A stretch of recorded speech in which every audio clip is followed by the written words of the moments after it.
Assalamualaikum warahmatullahi wabarakatuh. Rabbi ishrah li sadri wa yassir li amri wahlul 'uqdatam min lisani yafqahu qawli. Innal hamdalillah nahmaduhu wa nasta'inuhu wa nastaghfiruh wa na'udzu billahi min shururi anfusina wa min sayyiati a'malina. May yahdihillahu fala mudilla lahu wa may yudlil fala hadiya lahu. Asyhadu an la ilaha illallah wahdahu la syarika lah wa asyhadu anna Muhammadan abduhu wa rasuluh la nabiyya ba'da. Allahumma shalli ala Muhammad wa ala alihi wa ashabihi wa man tabi'ahum bi ihsani ila yaumiddin. Bapak-bapak, ibu-ibu rahimakumullah, kembali kita bersyukur kepada Allah atas limpahan rahmat dan kurnia-Nya sehingga kita dapat menghadiri sholat subuh berjemaah.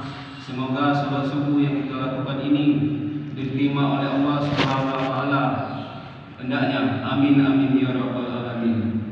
Kemudian selawat dan taslim kita panjatkan kepada Nabi besar Muhammad SAW yang telah menerima risalah kerasulan yang membawa hukum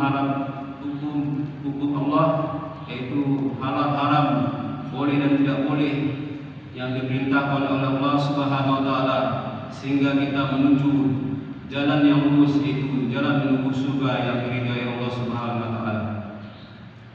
Kemudian satu kali salam penghormatan itu akan dibalasi oleh Allah dengan tambahan rahmat, 10 kali tambahan rahmat yang berisi adalah pemenuhan kebutuhan hidup, penghapusan dosa dan peninggian derajat di dunia dan di akhirat. Dan salawat yang kita sampaikan itu akan menjadi syafaat di akhirat nantinya. Bapak Ibu rahimakumullah, pada pagi ini kita akan membahas masalah adab kepada Allah. Adab kepada Allah adalah sangat penting dan utama sekali, karena Allah telah menciptakan kita dengan sebaik-baik bentuk, yang telah menciptakan jasad kita dengan panca indera kita, yang diberikan kesehatan, kekuatan, dan sepantasnya kita untuk membalas hak Allah itu dengan memuji, mengagungkan, dan memuliakan Allah. Dan sebagai manusia atau insan, kita berkewajiban membalasnya dengan adab terhadap Allah. Adab terhadap Allah yang pertama adalah bersyukur kepada Allah atas nikmat yang diberikan kepada kita semua.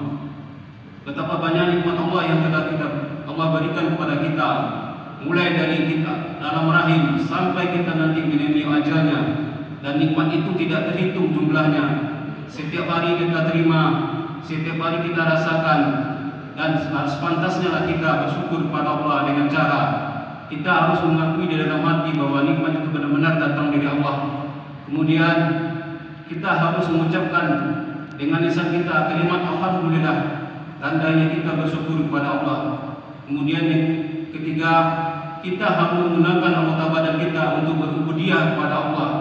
Yang keempat, kita tetap menjaga nikmat yang telah diberikan oleh Allah, seperti nikmat kesehatan. Kita tetap menjaga kesehatan kita agar tubuh kita ini tetap sehat dan bisa melaksanakan ubudiyah kepada Allah Subhanahu wa taala. Itu adalah tujuan bersyukur kepada Allah Subhanahu wa taala. Yang kedua, kita selalu merasa diawasi oleh Allah. Kita sama tahu Allah mempunyai sifat yang mengawasi, mengetahui semua tindak tanduk kita di dunia ini. Tidak ada perilaku kita yang satu pun luput dari pandang Allah, sehingga kita merasa bahwa Allah selalu mengiring kita, selalu mengawasi kita, sehingga kita malu berbuat maksiat, malu menyelisih perintah Allah Subhanahu wa taala, sehingga kita takut bermaksiat kepada Allah Subhanahu wa taala. Ini adalah bentuk adab kedua yang kita harus lakukan dan kita harus jalankan sebagai insan, sebagai manusia yang beriman. Kemudian yang ketiga, kita harus berserah diri kepada Allah atau bertawakal kepada Allah. Kita sebagai seorang muslim harus berpandangan bahwasanya Allah telah menguasai hidup kita. Tidak ada satupun makhluk di dunia ini yang tidak ada dikuasai oleh Allah Subhanahu wa taala. Sehingga Nabi pernah berkatakan bersumpah, demi zat yang memegang ukun-ukun. Artinya Allah memegang kekuasaannya terhadap diri manusia, sehingga Allah menjadi satu-satunya yang menguasai kita, dan kita tidak bisa lari daripadanya, dan kita hanya bisa berlindung kepadanya. Kita tidak bisa melarikan diri dari Allah dimanapun di dunia ini. Tidak ada satu tempat pun yang bisa tempat kita bersembunyi, sehingga kita satu-satunya jalan adalah bertawakal kepadanya, menyerahkan diri kepadanya. Setelah kita berusaha, berdoa, berikhtiar, sehingga apapun yang kita lakukan itu akan selalu disandarkan kepada Allah Subhanahu wa Ta'ala. Yang keempat, tidak berputus asa terhadap rahmat Allah. Allah itu Maha Lembut, Maha Pengasih, dan Maha Penyayang. Semua akan dikasih, semua akan disayang, berupa rezeki yang telah diberikan oleh Allah setiap manusia. Semua makhluk hidup, tidak ada satupun yang tidak dikasih oleh Allah Subhanahu wa Ta'ala.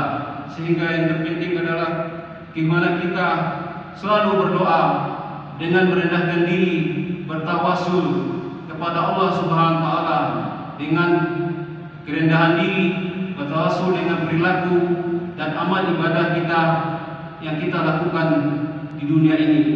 Karena kita baca di sebuah hadis bahwasanya ada 3 orang pemuda atau 3 orang laki-laki yang terkurung di gua, sehingga dia merasa berputus asa, tetapi kemudian dia bertawasul kepada Allah dengan amal ibadah yang pernah dilakukan, sehingga dengan 3 tawasul tadi pintu gua itu terbuka.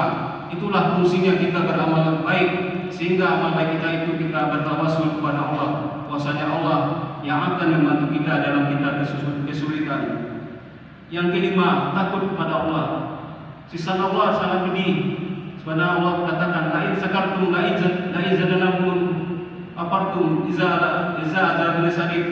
Artinya, kalau seandainya hamba bersyukur, maka Allah akan menambah. Tapi kalau hamba itu berkafir, maka Allah akan menurunkan azab yang sangat pedih. Azab yang sangat pedih ini akan diturunkan oleh Allah kepada hambanya yang engkar. Berarti kepada hambanya yang taat, Allah akan menambah bersyukur, sehingga rezeki yang kita dapatkan itu akan menjadi baik dan menjadi baik di pandangan Allah. Kemudian yang keenam, kita berbaik sangka kepada Allah. Apabila kita melakukan maksiat, kita harusnya meyakini bahwasanya Allah akan memberikan balasan dengan cepat, karena balasan Allah itu sangat cepat sekali.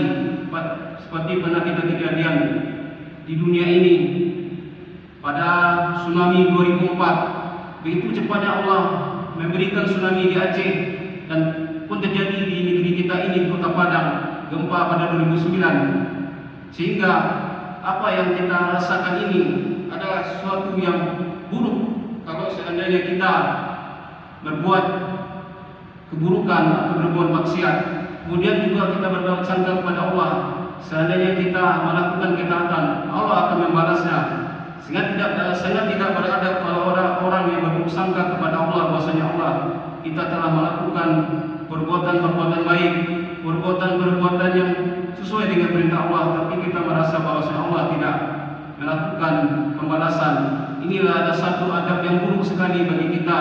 Kalau seandainya kita beriman kepada Allah, kita merasa bersyukurzan kepada Allah, bahwasanya Allah pasti akan membalasi apa yang ada yang kita kerjakan, baik itu sekecil apapun, seperti biji zarah atau biji atom. Tidak ada satupun yang luput daripada balasan Allah. Sehingga apapun yang kita lakukan itu semuanya adalah kepada Allah Subhanahu wa Ta'ala. Mungkin pada pagi ini itu yang saya dapat sampaikan. Mohon maaf atas segala kekurangan. Segala kebaikan datang dari Allah, segala keburukan datang dari saya. Sehingga apapun yang saya sampaikan ini hanya nasihat. Semoga bapak-bapak ibu bisa menerimanya dengan baik. Assalamualaikum warahmatullahi wabarakatuh.